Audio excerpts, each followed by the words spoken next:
show. We have such sights to show you. Hey guys, welcome back to The Devil Made Me View It, the horror podcast. I'm Jesse Spitzer. And I'm J.R. Lees. And today we're going to not be talking about Jaws, but we are going to be talking about movies that are Jaws adjacent, or movies that kind of owe their just existence to Jaws, I guess. Yeah, that's a good way of putting it. Yeah.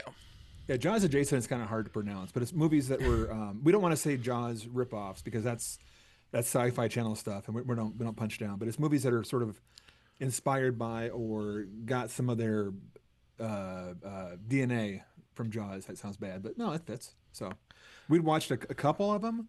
There's a whole bunch that are like obvious choices that are like Piranha, Joe Dante's, but we kind of settled on a couple that we think really do a good job of showing Jaws respect and not just ripping it off. So what are the two we picked?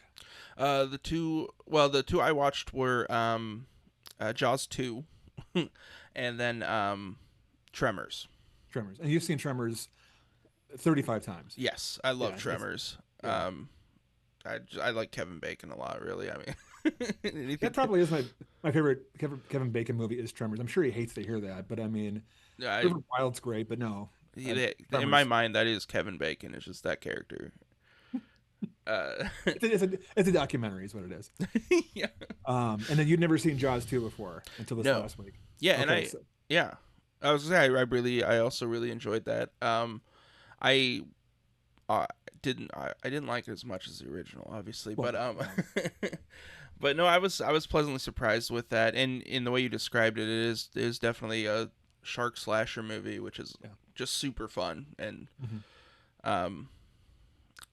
it's kind of odd to me because I feel like I could have watched that movie and been told that it was Jaws, and I would have believed it. It's weird because everyone poo-poos on Jaws 2, right? But the Universal ride everyone knows is basically Jaws 2. Yeah. You don't go on the tram ride and go out to the ocean. No, you have the spoiler alert, the electric pipe at the end, and Jaws catches on fire. Mm-hmm. It is Jaws 2, you know. Yeah. And it's just that movie is such a series of just little fun shark attack vignettes. Mm-hmm. I laughed so hard when with the woman that blows herself up on accident with the flare gun and the gasoline. I saw this the first time. I was probably 6 or 7. If I remember right, we were moving to Iowa, driving from California. We stopped off somewhere in Colorado at a friend of my dad's house, and they had a big screen. So it'd be 80, we'll say. Maybe 81. Movie came out in 78. Somehow he had like a laser disc or something. Sure. I'm not sure the technology, but we watched it in this guy's basement. Giant, people had money that would be nice to us. So I watched it from like behind a couch, looking around the corner because I shouldn't be watching it, even though it's PG. And I just loved it because I love Jaws. But I watched it with like the amount of seriousness that 6-year-olds watch, and so I probably haven't watched it, sit down and actually watch it until just yesterday. Seen bits and pieces and probably the beta TV copy, but to actually watch it, and then the blowing up lady in the boat, and we'll do a synopsis in a second. But we're watching that. I'm like going, okay, this is the good part. Here it comes. This is all scary. And I'm like, why is she pouring gas on herself? And I was just like, why did she? And then she like, oh, and now I'm gonna take the flare. And I'm just like, okay, that's I think the plan was to just like throw it at him maybe, or hit him with it. And that's why they call it the Jaws 2 law, because now gas cans have to have a cap on them because of that poor lady that I'm making that up. I was gonna say, is that true? No, that would be great though. Yeah. The synopsis is it's like I think it's 4 years after Jaws, going by the age of the kids. Yeah. Like the plot is also like the contract, because the plot means that you can't bring back Richard Dreyfuss and Robert Shaw, who's dead, because the actors didn't want to come back. So it's just everyone in the first one who said yes. They wrote a script around it, apparently. I was a little surprised at how many people came back. I think all the locals came back. Yeah, like the board of, like when he's talking to the board of the town. The one lady who's a big head nodder. Yeah. I was like, oh, wow. I felt bad for her because when they had the board meeting, and then the mayor goes, gentlemen, and she's just like she has to get up, Yeah. and I'm like, come on, a little respect, even in the '70s. Come on. The synopsis is it's 4 years after the events of Jaws, same town. Brody's still there, he as a chief. Um, it's apparently been 4 quiet years, and then another shark comes up. That's the plot. There's Yep. nothing beyond that. No, Yeah. there's nothing else past that. It's just another shark shows up. Yeah. It, it's yeah, it's essentially the. It doesn't feel like the first movie in that like the first movie's kind of cut in half. This See, feels I like thought it's. Oh, go ahead. no, I feel it was cut in half. I thought it was a 2 act movie again because the first half of it is all the town stuff and him getting fired and him going kind of nuts, That's true. and then right in the middle, I think they probably copied the first one, saying, "Here, let's do the first 60 pages of the script in the town and the politics, and then shift and have it be on the ocean again." Yeah, Um, that's true. the first half isn't as good as the first movie's first half, and that's Yeah. kind of like you said, it's redundant. It to say doesn't. that. Yeah, I guess it doesn't feel as like contrasted between Yeah. the first and the second as much because the first, it does it kind of feels a little bit like a repeat. Not like I don't know. It definitely didn't hold my attention the way that the first one did. The first half. The second half was good. Oh yeah. When it gets to all the fun shark stuff. But like you mentioned, it's basically a slasher movie on the water, Hmm. and so I'm looking at this is '78. This is it's the same roughly the same time, so it's not influenced by Halloween. But I'm thinking all the slasher boom of the '80s, where you have the Terror Train and the Halloween sequels, and that Friday 13th is a couple years here, coming up here. Hmm. I think that if this owes a lot to Jaws, obviously being a sequel, but the slasher movies that obviously are like they're following up Chainsaw and Halloween and Black Christmas, but a lot of the formula comes from Jaws too. You've got all the kids sitting there; they're all incredibly amorous, Yeah. TVPG. They're very amorous, and they're not crazy, but they're floating around, and they're girl crazy, boy crazy. Hmm. They're trapped in the camp on the little boats. Okay, again, the plot is at the halfway point, the kids in the town sneak off to hop on their boats and go off to like the lighthouse, which is a little island off of Amity Island. The shark has popped up, and conveniently, everyone on the island now knows there's a shark, so they stop having politics, and Brody can just chase him down. Yeah. So the shark pops up and damages the boats, and it's really well done. Yeah. So all these little sailboats have to tie themselves together, and it's very much like Lord of the Flies. You think it's gonna be they're all arguing, they're all mad. Very kind of the feeling that you have in the first one with Quint and Hooper. They're mad and they don't want to get along and they're pissy. But then when the seaweed hits the fan, all these kids they come together, kind of like the way Hooper and Quint. So I really Yeah. think that love feeling from the end of the first Jaws pops up here because all these kids team up, and I mean, even now as a jaded old man, I'm kind of watching it, and then when like the kids trying the teenagers, Hmm. of the ones on there, you have Mike and Sean Brody, which is the heroes' kids, Hmm. who conveniently get on the boats, and they're not supposed to because they're good kids, like in the first movie. Yeah. But the little kid, we'll say he's like maybe 8 or 9, is with all the teenagers, so they all have to kind of keep an eye on him. And it's genuinely, it's not a bloodbath. It's not like they're all getting picked off Jason Voorhees style. No.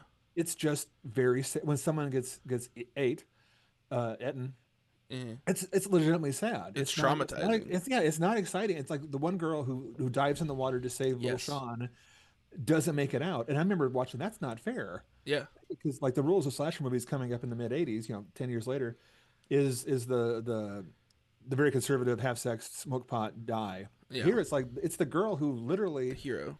the hero girl. She was just a nice lady walking by. Sean was whining to the brother, "Oh, my little brother's an idiot. I'll take him." And then she's babysitting, and all the friends, she's babysitting the little kid for you never heard her talk before. Yeah. Oh, I know. I dig from on the boats on out. I mean, Yeah. I'm glad you liked it. Yeah. It jacked the first half. The first hour is just to bring in Roy Scheider, so his name's on the poster. Yeah.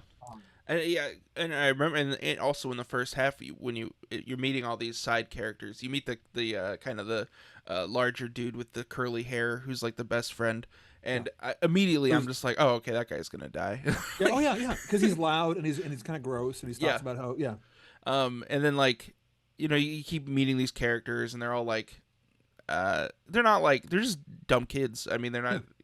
And then, but yeah, the thing that, and I remember thinking while I was watching it, is like they don't treat the little kid like he is their friend's little brother. Like he is a little brother of the group. Yeah. And I love that so much. And like the second that they get separated and like all these teenagers are just watching after this kid, I'm like, man, I want everyone to survive this. Like, Yeah. they're Oh, all yeah. so sweet. And Well, there's the bit in there when Sean, rightfully traumatized because the hero lady got swallowed up, beautifully shot, right in and front of him. no, yeah, and that kid's watch Jaws: The Revenge. You'll see what happens to that kid, traumatized. And they're yelling at him, and it's not like, "Hey, Sean, you can do this. Get over here." Mm-hmm. And they're trying to get the kid. They're throwing a rope at him, so they don't want to get in the water. Throw the rope to pull him over to their little basically makeshift island. Yeah. And I can't say it because we're TV PG. The one guy, and it's very realistic. It's almost like it wasn't scripted. He's just like, I'm sure the director says, "Hey, make him do it," like an actor thing. Yeah.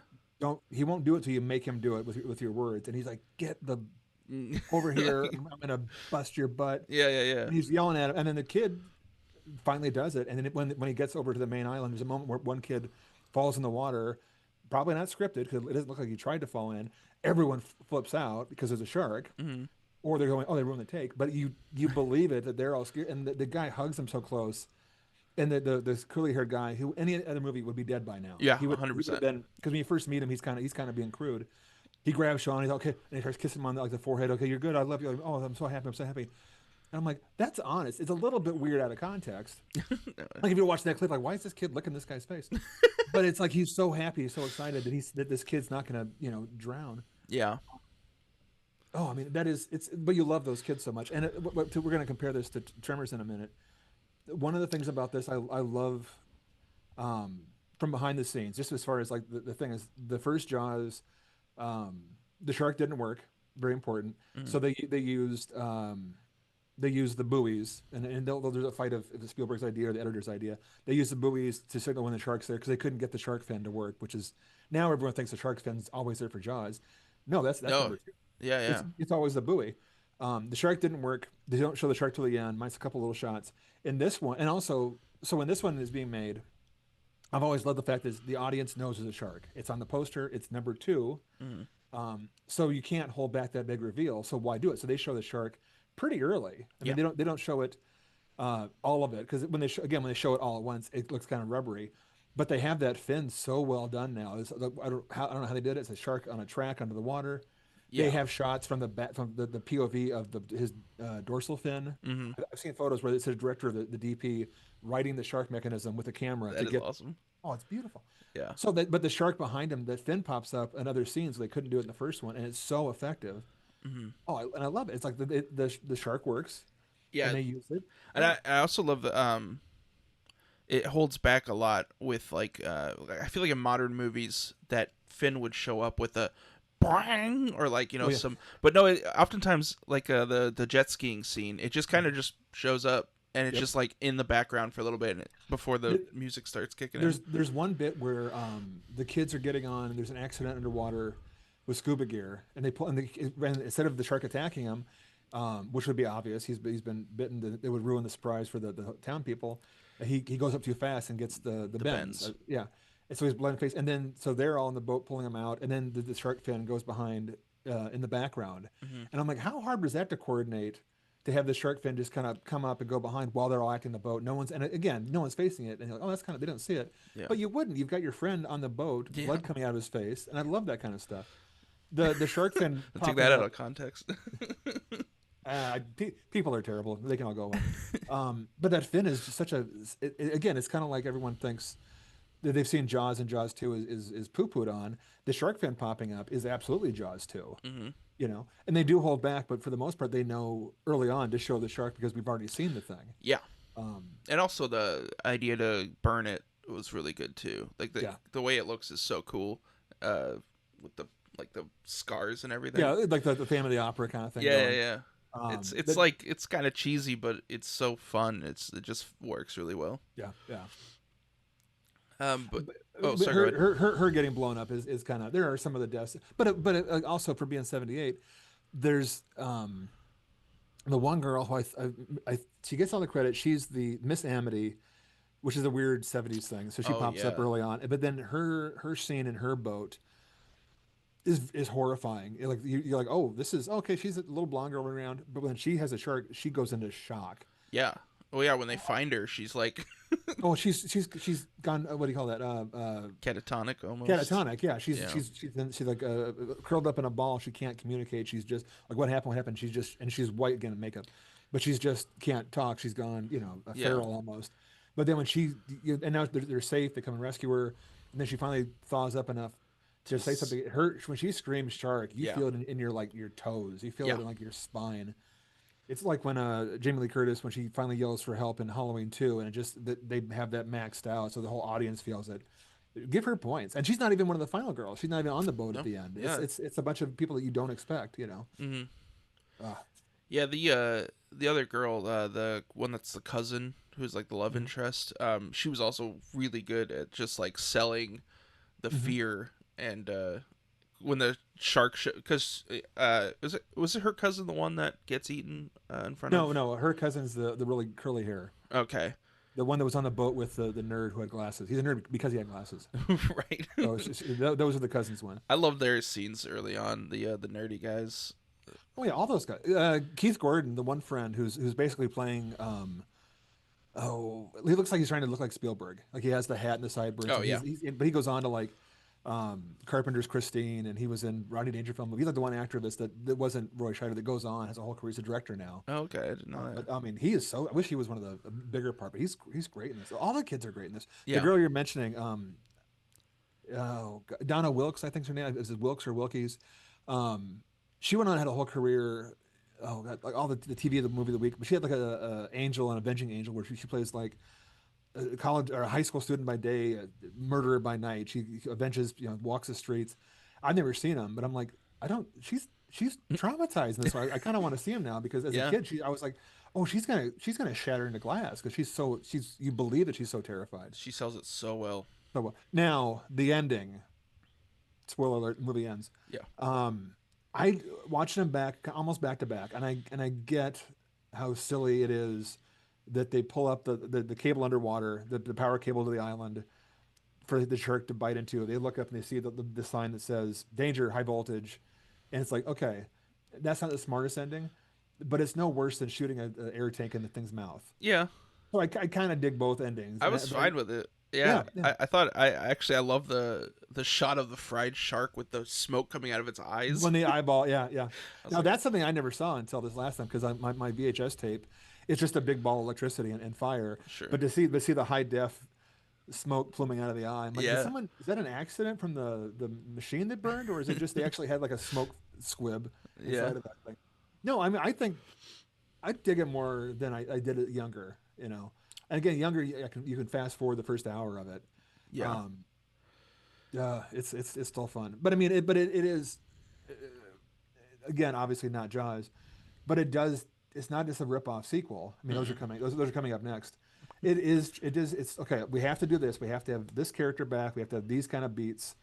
Um, but I mean, all the stuff in the second hour on the boats is beautiful. I mean, they got the shark to work. Imagine if they had that working shark Oh, in the first movie. sure. I mean, would it lessen it not having the That's the boot? thing. It's kind of a double In edged an, al- sword. in an alternate universe, Universal gave Joe Alves and the effects team that 15 weeks they wanted ahead of production to make the shark work instead of doing it during the movie, Hmm. and we'd have a different movie. But would it be better? We'll never know. Yeah. Yeah. Yeah, Yeah. because you mess up the formula too much. I'm also curious. There's a couple things in Jaws Senior. John Williams, the score, Hmm. the man, that walks on water. The legend. The legend is a good way of putting it. He makes sure that you only have the Jaws theme when the shark is there. So when the kids in the water have the cardboard fin, he's like, no, we don't score that with the duh. It's a no. Hmm. In this one, they kind of break the rule and they have the duh for a non-shark scene. So I wonder, did he score it, or was it just the music left over from the first one? Yeah, I don't know. Maybe they just still had the rights to. Like, but I don't think he made anything special for it. It might just be the leftover or stuff he didn't use. Yeah. It still sounds. I mean, it's still very effective to score. Oh yeah, very good. Yeah, I think I said this after watching the first one, but it's like this just makes me want to like just watch people on boats do boat stuff. There's a lot less boat stuff in this one, but I will say everybody in this movie is really good at throwing rope. Yeah, there's very few 5 takes of that. It's, if they throw it across, they all catch it. And they go far too. I'm like, how do they get that rope that far? I've never tried throwing a rope, so maybe it's easy. But I'm not touching that joke at all. Um, there was, but no, I think, oh man, but it does make you want to go at least get on a lake, maybe not the ocean, but you want to go get like a little sailboat and run yeah, around. But it also, I think it captured the townies. I'm a kid up at Okoboji as a kid, where I wasn't a tourist. I worked there, so I was only there for half a year, but I wasn't one of the people that like had the money for the expensive bungalows. We had a place at my grandma's house, but I was there for like the 4 months of summer as a local, like an honorary local. mm-hmm. This is the movie that I really you catch that the difference between like the rich kids and the tourists, and then they don't hammer it too hard with the mayor's son in the boat, who ends up being a hero. Yeah, I thought he was gonna be shark bait. Ooh, yeah. He has a uh. really sweet moment with the kid Yeah, yeah. too. I love that. I like they call him Junior Vaughn. It's kind of a neat way of like that. They would have a better name than just the mayor's kid. Yeah, But you do get that sense of who has the nice boats, who has the crappy, but they're all on the boat together. I really if anything came over from Jaws to Jaws 2, besides a better shark, mechanically, it was that they all come together and that they're friends at the end. mm-hmm. Because you wouldn't, if a shark's coming at you, you're not going to suddenly go, yeah, well, Bob over there's a jerk. Yeah, yeah, yeah. Yeah, Yeah, you would.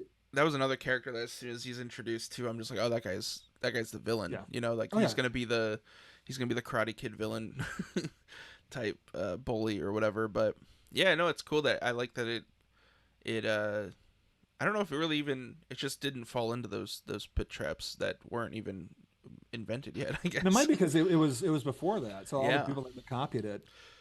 It's like all the slashers that come after the first couple of Friday 13th or Halloween's. They make it so that you know who's going to get off. But in the first, Halloween 1 and 2, and even the first couple of Fridays, there is no character you hate. yeah, That pops up at like number 5 and stuff. Usually the core of people is the you love them all. That's why they're effective. Then by the time you get to part 7, you can pick out. Oh, he's going to get a shear in the face. This person's going to get the head turned around yeah, yeah. backwards. Yeah. Um, Oh, I don't. which one is it? With the kid with the where he gets the hockey mask. 3. 3. That's the. Yeah. I feel like that character that introduces the hockey mask is like the archetype of like the annoying friend. Like as soon as I saw this guy in Jaws 2, I just immediately thought of Yeah, him. it's the same haircut. Yeah. His haircut, yeah. Yeah. Shelley from Jason 3. Shelley, yes. Shelley, I forget the guy's name, but he's a lawyer now. And every year or so, he will stop and make a giant post. He does like copyright law, and I think, and he will explain why the Friday 13th rights are all messed up in like a 10 pages without any. There's no, and he's not working on it. He'll go, this is why it's stuck up. Victor Miller's doing this. Here's this. Here the rights were split between Paramount and whatever. Anyway, have a nice day. And he's gone for the next 6 months. I love Shelley's the best. Yeah, That's awesome. But again, okay, now if we're talking in the conversation, if Jaws 2 is as good a sequel to Jaws as you're going to get, as far as what it has to do, they know the assignment, they know what they're doing. The helicopter scene, so good. Oh my, yeah. But of all the ripoffs we're talking about, the ones like we watched the relatively new the 3D Piranha 3D, Yes. and we're like, this is the worst of Jaws. Let's talk Yeah. about what the best of Jaws. I think the best spiritual, not Jaws movie in our hearts, in our souls, is Tremors. 100%. Yeah, because whereas Jaws 2 avoids the things of Jaws, like we show the shark at the end, don't show the shark. Tremors is all the best of it. It does it's give us a synopsis for the amazing Tremors. Yeah, it's essentially it's I'm not sure how are the two main guys. I know they're trying to is it Perfection? Perfection is the name of the town. Yeah, Yeah. They they're handymen, correct? yeah, I think yeah. I'm a little rusty on it because I wasn't able to watch it from beginning to end before watching this, so it has been a couple of years. You probably could provide a better synopsis. You start off and it's imperfection. It's a small little town in the desert, in a valley from the mountains. You have Kevin Bacon, and his partner are the town handyman. I might get the names wrong because again I'm an old man. I can't quite turn my head to the left where the screen is. It's Val and Earl and Yes. Kevin Bacon and Fred Ward, the late great Fred Ward. They're the town handyman. And there's a population of like 15 people. There's a sign that pops by, and then you can go through and count them all out because there's two already missing. Mm. And it's a small town. There's no cell phone. There's no telephone. There's one phone line. If it goes down, it goes down. You can't get one road in, one road out. Yeah. So they're going through, and it's kind of like the town that's like there probably was mines before. The mines dried up, and now it's just a small town. It's kind of lives on its own. Um, it opens up with a beautiful shot of the desert, and there's a cliff, and then Kevin Bacon's peeing off it. That's the sense of the movie. And as they go forth, and it's fascinating because much like Jaws, you don't know. And back in the day, Jaws is ruined by the poacher, the shark, and it shows at the beginning. In Tremors, back in the day, you don't know what the bad guy is. It's just Tremors. The commercials have maybe like a underwater, like a land shark, like this SNL bit. Sure. So you have Kevin Bacon, Fred Ward, kind of going about their day. They're gonna, pardon me, sir, getting ready to leave town because they've had enough. Everyone's ripping them off. Not in a mean way. There's no work, right? Yeah.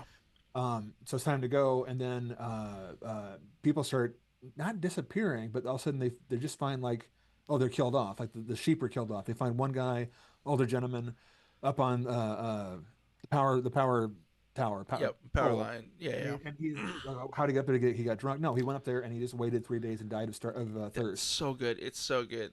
And it hits you like, oh, this and our guys are good. They go up to climb it down, and he has just died of thirst. And it's like, how did that happen? Yeah. He's afraid to get off the pole, and you don't know what's going on. They go across to go get help because the phones are down, as they are. And then the road's blocked, and then the road crew has been murdered along with the sheep. And like, there's a killer out here. Yeah. And then they drive back to town. There's a big bump, and they go, "What's this?" And if you're watching it fresh, you kind of know. The producers kind of came in and says the studio comes in and goes, you have to give them a hint it's a monster movie. We can't have it be a guy with a knife. So we've seen certain things disappear, and we know it's underground. Yeah. They pull the car over, and there's a big snake attached to the car. Oh, it grabbed the car. It's a graboid. It's these big lizards, big sand eels. Yeah. And Sandworms. and then back in it's like 1990, I think, it comes out. So it's like the first movie of the 90s, and it's like we don't know what. And all the pictures they just show the shadow of this little sandworm. So we're thinking it's like sandworms. There's gonna be 1,000 of them. Mm-hmm. So they go off to get away, and they're trying to escape it. And the local college is never named seismologist. What is this? We have they're tracking it, and then out of nowhere, boom! It's the sandworm from Dune. Yeah. Although better, I think Tremors is better sandworms than either of the three Dune movies. So it's this big under. It's basically it is. They stole the sandworm from Dune to attack this town. And there's four of them. Yep. Yeah, and I love that reveal too, because it's the scene with the horses, right, when it gets revealed. Yeah. And yeah, you just see these little tiny things grabbing at the horses and stuff, and I think it's Kevin Bacon goes, because like the ground is shaking, and they're like, there must be 1,000,000 of them in there, and then right away just a giant one of the greatest effects ever, I think. So good. Yeah. And it's very much the Jaws moment. That is the Jaws. You're gonna need a bigger boat. This thing pops up, and takes the horse down, and again, and then they have the Roy Scheider look of like, what is this? And it's beautiful because the audience back then didn't know what was coming because we're thinking the sandworm, the snakes looking things. This guy pops up, and it's also super smart. Yeah. And it tracks. It's the same as in Dune. It goes by vibration and tracks him down. So the lesson, but then you kind of have the same thing from Jaws again. You don't always want to show it. You have them under the ground, and then the ground bumps up. Yeah. Like Bugs Bunny, and it's kind of funny, but also there's this giant 25-foot long worm that's racing under the dirt like Bugs Bunny. Only it's gonna swallow you whole. Yeah, and that's the thing too. When you were talking about this movie does so many like fun little tricks to let you know where the thing is, because there's the Bugs Bunny mound, kind of moving mound thing, which I think it represents it the most. But there's also like the scene where they're running on the patio, and all the boards are like kind of bump, yeah, and then there's the moment with the posts, the fence posts, like going down and stuff. There's a lot of really cool little things where I'm just like, They must have just sat there and just like came up with all these like how All can those great we ideas. how can we show something underground, without Mhm. showing it. And like the post at one point they have the road crew of Jackhammer hits it and then it's Yeah. so stuck and then it goes down Hmm. and it is the buoys from Jaws done just as well. It's kind of like an homage kind of thing. But another beautiful thing that Tremors does, that Jaws 2 does, is the whole town's fighting at first because, oh my, we're trapped here, and they're bickering. Even Michael Gross, right off of Family Ties, America's Dad, more than Cosby, thank goodness, as a gun nut. And then you have Reba McEntire, who's the gun nut wife, the She's so good. survivalist. So good. If the original Jaws is the emotional core is a scene like Roy Scheider and his kid, the give us a kiss, and the Hmm. kid does the most real thing.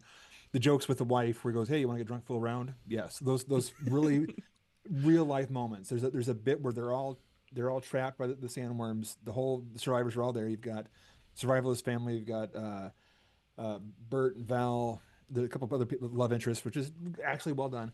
But you have the survivalist, Michael Gross and Reba McEntire, and they've got the guns, and then okay, come on, we're done. We're gonna cool off some steam. And then Michael goes, oh, I'm so mad. Then Reba McEntire pulls him aside, and he goes, yeah, I know he has to be right, but come over here, just calm down. Yeah, yeah, I know he's a jerk, and she's just placating her husband. Whether you don't know whether she's thinks that Kevin Bacon's wrong, but it's the most real, honest depiction of calming your husband's worked up, who's Hmm. overstimulated in the new way, and she's just her back's to him. He goes, I know, I'm on your side, honey. He's a jerk, but we got to be better than that. And I've always thought Reba McEntire to me is that I don't know how many Grammys she has. My sister-in-law loves her. Just everything else, but to me it's just if someone's getting in a fight with a gun, she's going to calm it down. You Yeah. know. Yeah. And when it's just such she's so good. You're right. You're right. Yeah. That's part of. Every time I watch this movie from beginning to end, I'm constantly just like, oh yeah, I like this part the most. Where Oh it's yeah, like, yeah. because the beginning when they're just like completely in over their heads, and there's the scene where they go and try to warn the road workers, and they're like, someone's going around cutting off people's heads, like just like completely freaking out. Yeah. And I love that like they never really regain their cool. Like they're able to this movie, so much of this movie is just like planning and then executing a plan, it Mhm. going wrong, and then having to adapt, which is super fun.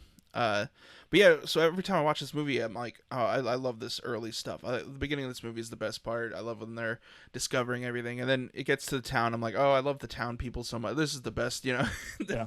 And then the scene in the basement with all the guns is just like, it's just so. It's just amazing. Everything. This movie is it's just constantly just like um, upping the Yeah. ante and doing more and different things. I always find it weird, not weird, but I like that there's that wide shot of them all pole vaulting.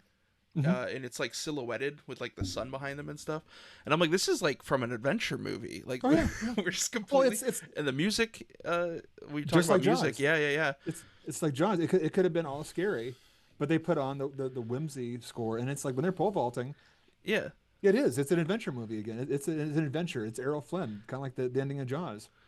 The in the basement, I love that scene so much because they have the graboid. I don't like calling them graboid. I call them tremors, I do but too. they are called Yeah, graboids. yeah, When the, yeah. the monster comes through the wall, they're shooting at it, and then it's very intense and serious. And then Michael Gross and Reba, first name basis Reba, they turn and the camera goes over to the giant wall of guns. Mm-hmm. It's just you haven't shown it before. It is just the entire wall, 16 foot, 8 foot high, guns all laid out on pegboard, all beautifully labeled and all clean. Yeah. Um, makes me laugh. And then later on, when they blowing up, and Michael Gross yells at the graboid for messing up his rec room. That's Mm-hmm. an arsenal. That's your bunker. But no, it's his rec room. It's just so good. That's great. Kind of like how everyone remembers Jaws 2. They think it's Jaws, but it's Jaws 2 as far as like the blowing up and the fin.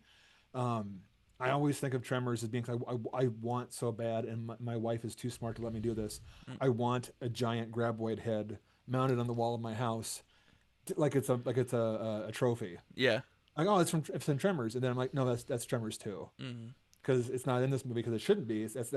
But I always think of this. It's this movie. Like there should be a shot at the end of the credits, like a Marvel movie, just that giant head mounted on the wall. Yeah. We'll have that at some point. I don't know how I'm going to do that, but I'll try to put in a good word for you. I don't know. yeah, yeah. Give the effects guys. Um, no, but like every scene is like, oh, it's the best part. It's my favorite part. The uh, the whole when they're figuring out, it's not just because someone knows how to do this, but you see them. It's probably what half the joy is because you figure it out with the characters. Yeah. They're not telling you what you're gonna do. When uh, I'm looking at the names. When Bert's the Michael Gross character. I had that name. Earl's the Fred Ward. So when Bert the survivalist is like, and they have homemade bombs, which back then wasn't actually like a red flag for a psychopath, but he's a hero. He's going to take one of his bombs and he's going to just grab that and he's going to walk out there and just take him down with me. That's what I'm going to do. And then someone else yells off, "That's a good idea." And they're all like, "Hey, that dude, screw off. Come on. We're just, no, think about it."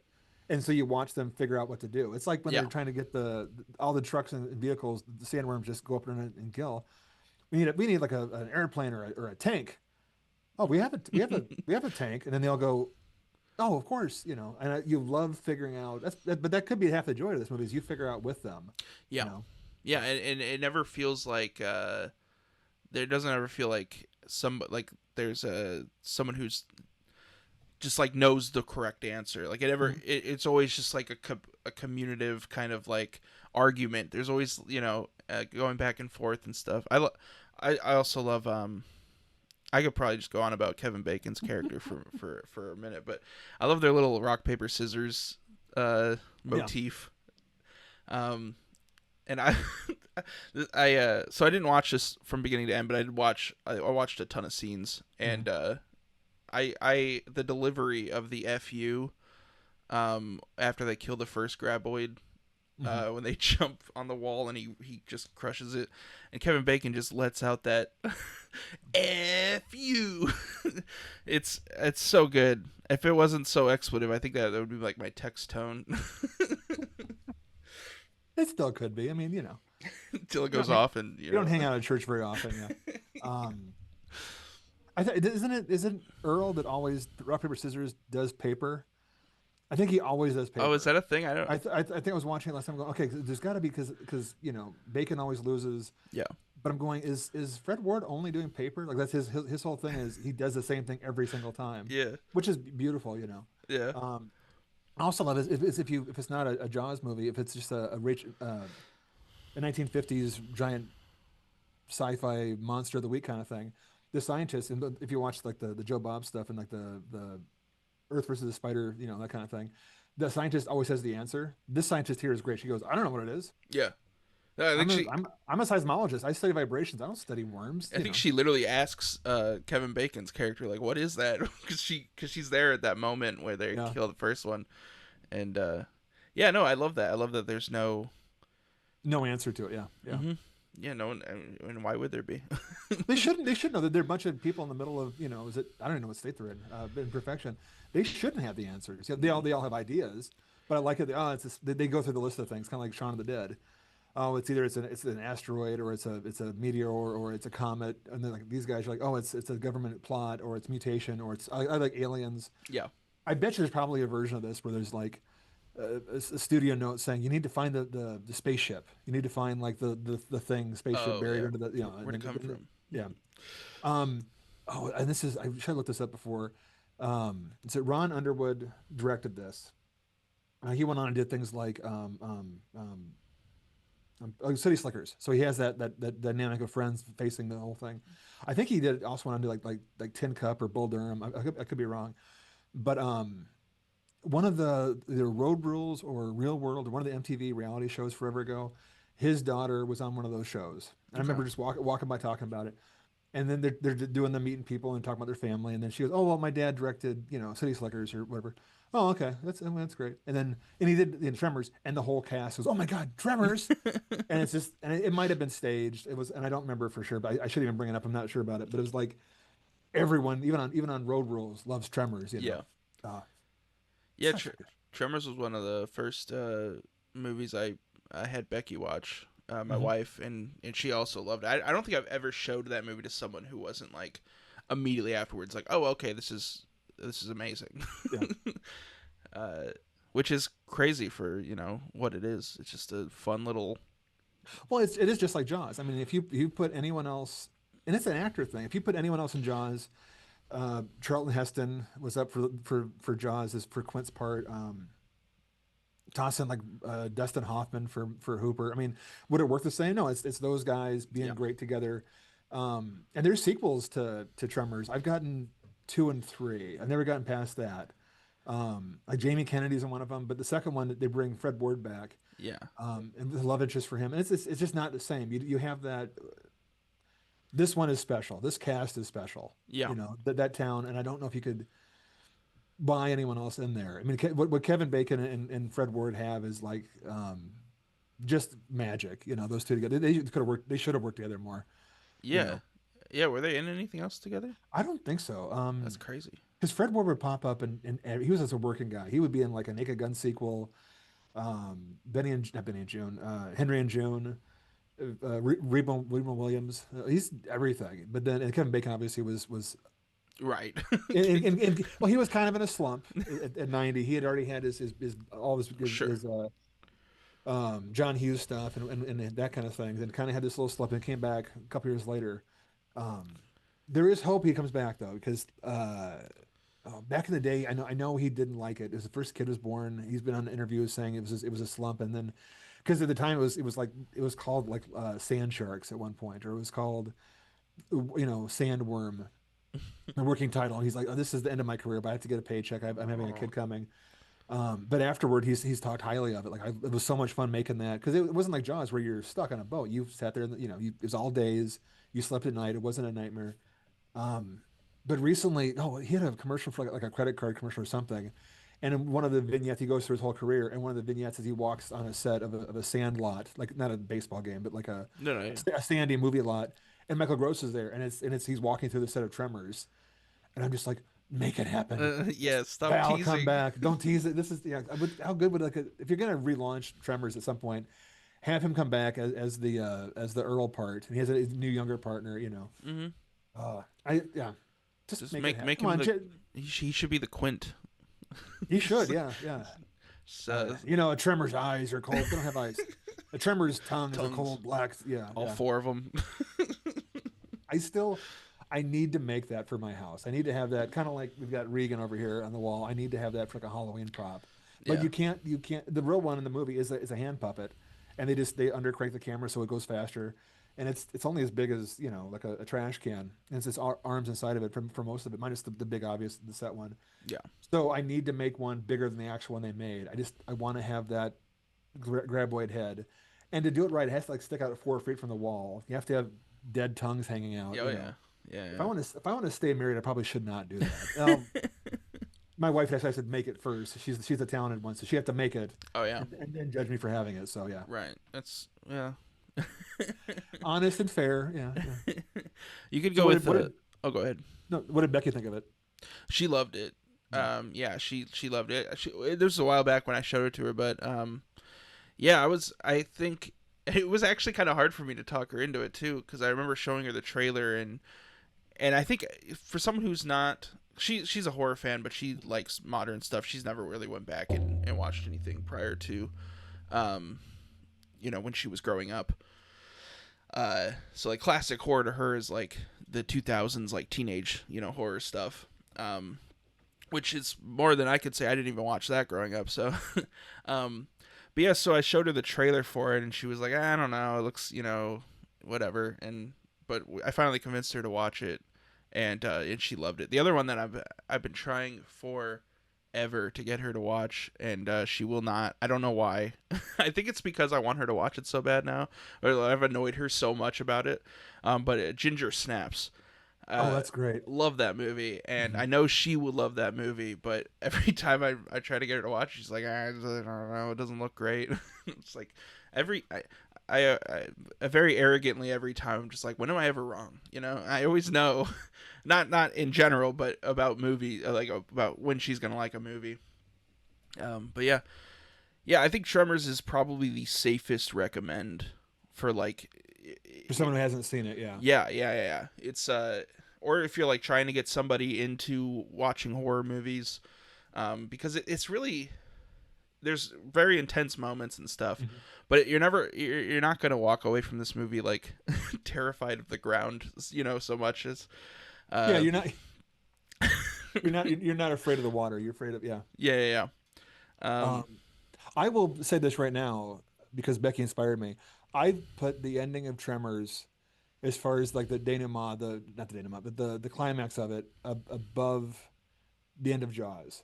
Oh wow. Because I will think how they again and everyone's seen Jaws. I don't need to spoil that, but the ending of Tremors, if you haven't seen, I'm not going to ruin it. The way they not outsmart the worms, the way they outsmart the situation, that bit, because for the whole movie they're deciding it with you, and that very ending, he figures it out, and then he shows you what he does. Kevin Bacon, our Hmm. Lord and Savior, is so satisfying an ending.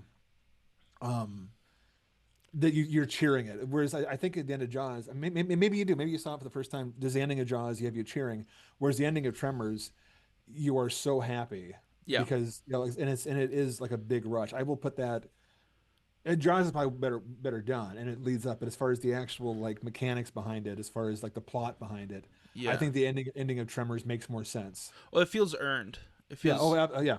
and the ending of Jaws is almost like, it feels good because you can like you realize you haven't been breathing for the last 3 minutes, kind of thing, It's where very true. Yeah. Yeah. it's like, man, this could not get any worse for this guy, and then he finally overcomes it. Yeah.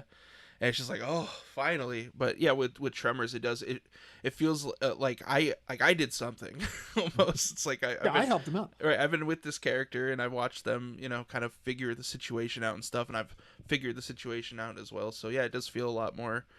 Because if I'm out in the water during Jaws, I got no plan. Yeah.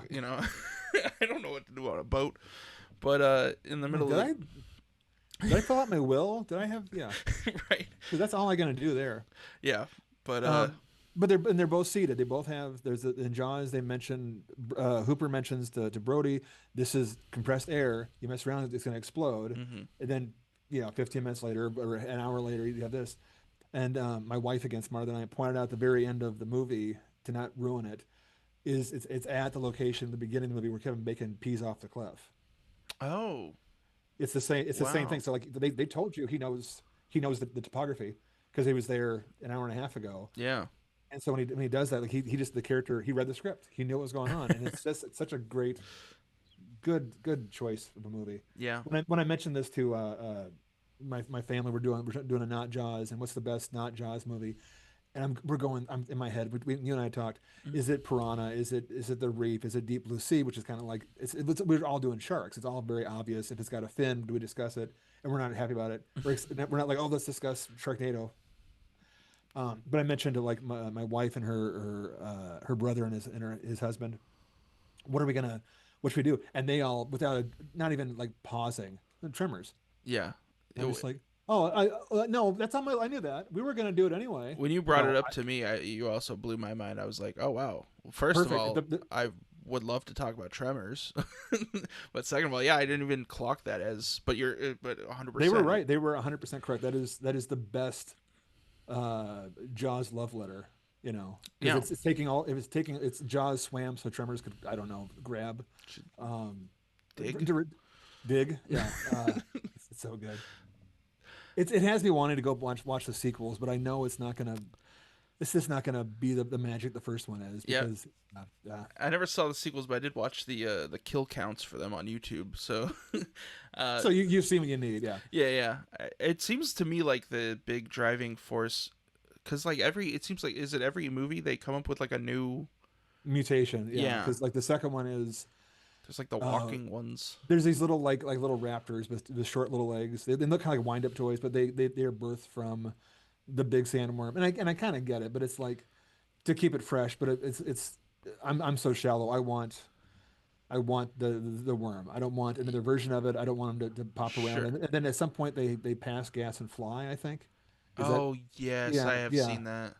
And I'm sorry you saw it because you shouldn't have to go through that.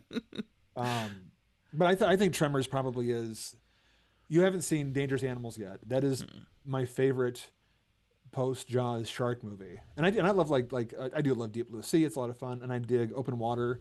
Is probably the smartest post Jaws shark movie as far as very sad and scary. The Okay. Reef is great. There's a lot of good shark movies. That could be a whole topic of just shark movies. Yeah. But I mean, Jaws 2, um, of being the best of the Jaws ripoffs, and is Jaws sequel. It's like the in name only kind of thing. Yeah. But Tremors really is like the greatest love letter to Jaws I think out there. You Yeah.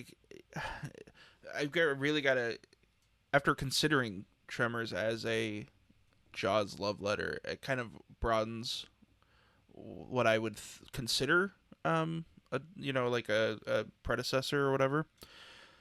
But yeah, I can't think of a better one off the top of my head. people call Jurassic Park like a spiritual sequel to it, and I'm just like I haven't thought about that enough because then there's too Yeah. many of the same players, and I get the money side, and there is a little bit of money in Tremors where they're talking about they're going to sell the graboid carcasses, but it's not money isn't deciding that they're going to lie about it. There's none of the politics from the Jaws movies. Yeah. It's just a good movie. Yeah. Yeah. It's just they made a bunch of characters that are likable and put them in a situation that's like not impossible to survive, but you know, I always get very very sad when the shop owner gets eaten. Yeah, like it's again by the rules of a horror movie, he shouldn't get it. Yeah. He didn't do anything wrong. He was a good guy. Hmm. A couple of the annoying kids should probably catch it first. Yeah.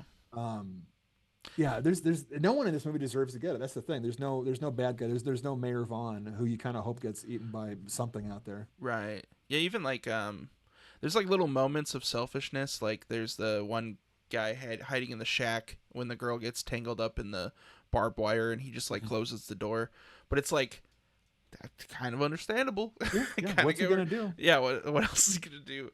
And I feel like in a different movie, like that moment would be like punished a lot more. Like Yeah. just like, oh man, if you're not a hero in a horror movie, then that's another thing I like about Kevin Bacon is that even though he's such a buffoon in this movie, he is like still always kind of doing the heroic thing. The girl with the pogo stick, he's the one that runs down He to dives. grab her.